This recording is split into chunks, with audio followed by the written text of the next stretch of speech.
O capítulo 2 do livro de Daniel é uma das profecias mais completas e compreensíveis da Bíblia. Contém o sonho de Nabucodonosor. Descreve a ascensão e a queda de reinos e impérios. Essa profecia é importante por causa do tempo em que Deus a deu e também por causa do período abrangido.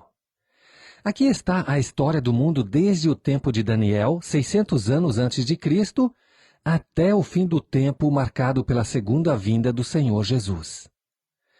Havia a necessidade de tal revelação no momento exato em que Deus a deu, simplesmente porque a conquista de Judá pela Babilônia introduziu a primeira grande potência mundial gentílica. O que o futuro reservava para a nação de Israel? Selaria a destruição da nação, de Jerusalém, e a deportação do povo de Judá para sempre? Era o momento certo para Deus revelar-se em relação ao futuro do seu povo de Israel na terra. O sonho veio como uma profecia. Este sonho da profecia de Daniel é diferente dos sonhos que experimentamos hoje. Nos tempos antigos sucedia o seguinte.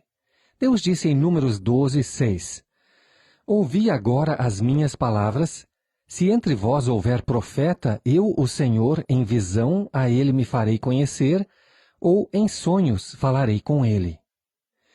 Assim Deus apareceu a Nabucodonosor em um sonho. Esta informação servirá para mostrar que o Senhor fez uso de sonhos para comunicar os seus planos e propósitos aos homens.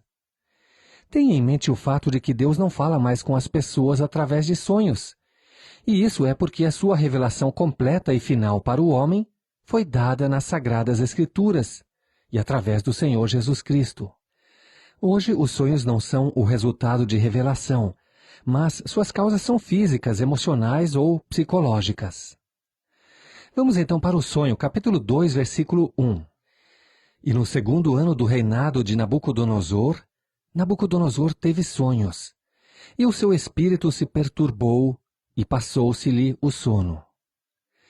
Com a rendição de Jerusalém e dos judeus, Nabucodonosor tinha sido elevado à posição de maior governante do mundo, mas suas conquistas não lhe trouxeram paz. Ele estava preocupado com o futuro do seu império. Ele perguntou a si mesmo quanto tempo ele poderia continuar mantendo a sua posição de imperador no mundo. No versículo 29 deste capítulo, vemos o motivo da ansiedade do rei, acerca do que há de ser depois disto. Sublinhe isso em sua Bíblia. O sonho não apenas despertou sua curiosidade, mas, na verdade, o encheu de medo. Esse é o sentido da frase, e seu espírito se perturbou, no capítulo 2, versículo 1. Antes de prosseguir com a explicação do capítulo, analisando os versículos em ordem, eu gostaria de destacar neste momento uma expressão muito importante, nos últimos dias, que está no versículo 28. Por favor, sublinhe também isso em sua Bíblia. Não estou querendo dizer que toda vez que lemos a expressão últimos dias nas Escrituras, estamos diante de uma profecia que diz respeito a Israel. Esta expressão significa simplesmente o fim dos dias do reinado de Nabucodonosor. O ponto a ressaltar aqui é que o sonho de Nabucodonosor e a sua interpretação contém uma profecia para o curso das nações a partir do seu próprio tempo, até a segunda vinda do Messias para estabelecer o seu reino. Para esclarecer as palavras últimos dias, deixe-me citar as palavras usadas pelo Senhor Jesus em Lucas 21, 24. Até que os tempos dos gentios se completem. Esta expressão não é encontrada no livro de Daniel, somente foi utilizada por nosso Senhor. Portanto, é exclusiva do Novo Testamento. Deixe-me ler novamente o que Jesus disse em Lucas 21, 24. E cairão ao fio da espada, e para todas as nações serão levados cativos, e Jerusalém será pisada pelos gentios, até que os tempos dos gentios se completem. Não devemos confundir os tempos dos gentios com a expressão a plenitude dos gentios que está em Romanos 11, 25.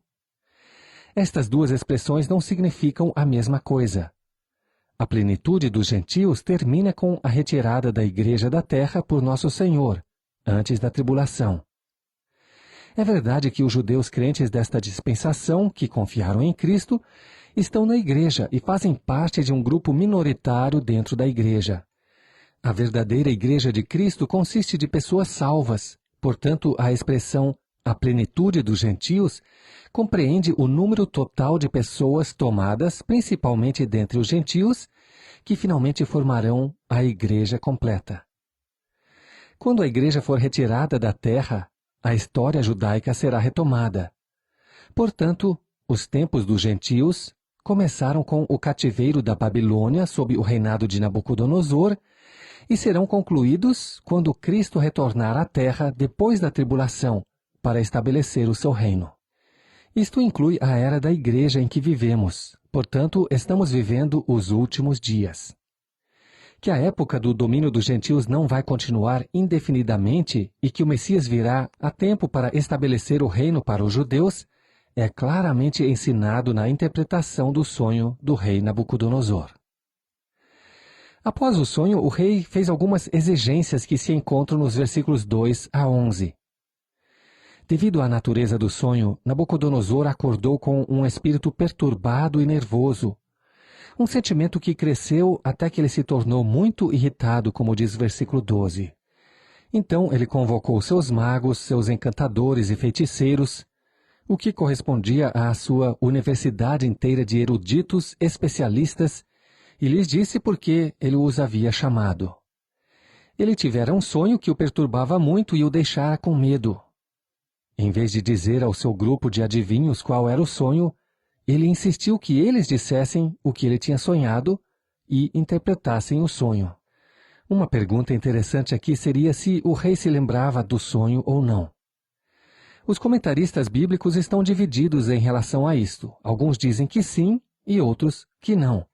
Eu pessoalmente não creio que o rei se esqueceu do sonho. Meu ponto de vista está baseado no versículo 9, onde Nabucodonosor diz: "Portanto, dizei-me o sonho para que eu entenda que me podeis dar a sua interpretação." A minha pergunta é: como o rei poderia saber se a interpretação era correta se não se lembrasse do seu sonho? Um apoio para o meu ponto de vista está nos versículos 5 e 8. O rei disse: "O assunto me tem escapado." Alguns pensam que isso significa que ele tenha se esquecido do sonho. Mas estudiosos da Bíblia traduzem isso diretamente do hebraico da seguinte forma: "Este sonho está seguro comigo." O rei está dizendo que o assunto já estava decidido e que ele não tinha a intenção de mudar nada. Os caldeus pediram clemência ao rei, pois o que ele estava exigindo era impossível. Eles disseram no versículo 10, "Não há ninguém sobre a terra que possa declarar a palavra do rei, pois nenhum rei há, grande ou dominador, que requeira coisas semelhantes de algum mago ou astrólogo ou caldeu." Vemos aqui que eles se esforçavam desesperadamente para não irritar mais o seu rei, mas finalmente tomaram coragem e lhe disseram que o que ele estava pedindo não poderia ser feito. Eles estavam confessando suas próprias limitações e seu desconhecimento de um Deus soberano, supremo e infinitamente superior a qualquer ser humano. A Bíblia diz: "Ora, o homem natural não compreende as coisas do Espírito de Deus, porque lhe parecem loucura, e não pode entendê-las, porque elas se discernem espiritualmente." 1 Coríntios 2:14. No sonho de Nabucodonosor temos uma mensagem revelada por Deus, e a mente não regenerada é incapaz de compreender e explicar a verdade de Deus. Vamos ler os versículos 12 e 13. "Por isso o rei muito se irou e enfureceu, e ordenou que matassem a todos os sábios de Babilônia. E saiu o decreto segundo o qual deviam ser mortos os sábios, e buscaram a Daniel e aos seus companheiros para que fossem mortos. Não posso culpar o rei pela severidade deste decreto. Admito que a punição seria severa, mas esses homens que tinham sido treinados na universidade do rei para interpretar os mistérios eram uma fraude. Tinham conhecimento das religiões, da filosofia, da arte e da ciência de seu tempo, e ainda assim não tinham poder para interpretar a mensagem inspirada de Deus ao homem.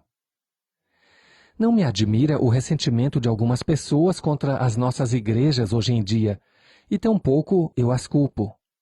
Eu não espero que homens de nosso governo se levantem e digam com autoridade: "Assim diz o Senhor." Mas espero isso de homens que ocupam os púlpitos em nossas igrejas. Se você se diz um ministro de Deus, mas tem falhado em falar com autoridade todo o conselho de Deus, tal como está revelado na sua palavra, a Bíblia, então não se surpreenda se você é menosprezado. O verdadeiro servo de Cristo não deve ter o mundo aos seus pés, mas pelo menos deve ser respeitado por ser fiel à sua superior vocação. A grande Babilônia dos últimos dias, a mãe das meretrizes, a crescente Igreja Mundial, encontra sua desgraça nas mãos dos poderes políticos do mundo, porque ela também é uma fraude. Eu me pergunto se o decreto de Nabucodonosor não foi uma armadilha de Satanás para destruir Daniel. Podemos ver no capítulo 2, versículo 13, que todos os sábios deveriam ser mortos, incluindo Daniel e seus amigos. Todos os detalhes do decreto de Nabucodonosor podem ter sido um plano diabólico para Satanás se livrar de Daniel e seus amigos piedosos. Seria uma execução em massa, mas parece que o objetivo era o extermínio de Daniel e seus amigos. Parece estranho que Daniel tenha sido incluído na ordem da matança do rei, pois ele não fora chamado à presença do rei para interpretar o seu sonho. Daniel não teve a oportunidade de interpretar o sonho do rei e mesmo assim havia sido condenado à morte. O que você e eu teríamos feito nessa situação? Bem, nos versículos 14 a 23 vemos a grande decisão e o grande desejo de Daniel. Gostaria que você sublinhasse as palavras nos versículos 14. Então Daniel falou avisada e prudentemente. Ele primeiramente se aproximou do principal executor Arioque, capitão da guarda do rei, que estava no caminho para executar os condenados. Daniel deve ter ganho a amizade e a confiança de Arioque, porque este arranjou um encontro entre Daniel e Nabucodonosor, para que Daniel pudesse apresentar seu caso perante o rei. Aparentemente o rei ainda estava ansioso para saber o significado do seu sonho, porque, apesar da sua raiva, parou a execução de Daniel e seus amigos, bem como a dos caldeus. E Daniel enfrentou tudo isso com coragem e fé. Nos versículos 17 a 19, Daniel se dedicou a orar. Tendo recebido um tempo para mostrar ao rei a interpretação do sonho, Daniel de imediato chamou seus companheiros para orar. De joelhos levaram o problema todo diante do Senhor. Os homens da Babilônia mostraram pobreza espiritual e pânico, mas estes homens de Deus foram caracterizados pela prudência e oração. Daniel fez o que era certo e sensato. Os líderes de algumas igrejas hoje em dia, em uma situação como a de Daniel, convocariam uma reunião com a liderança ou consultariam livros sobre sonhos.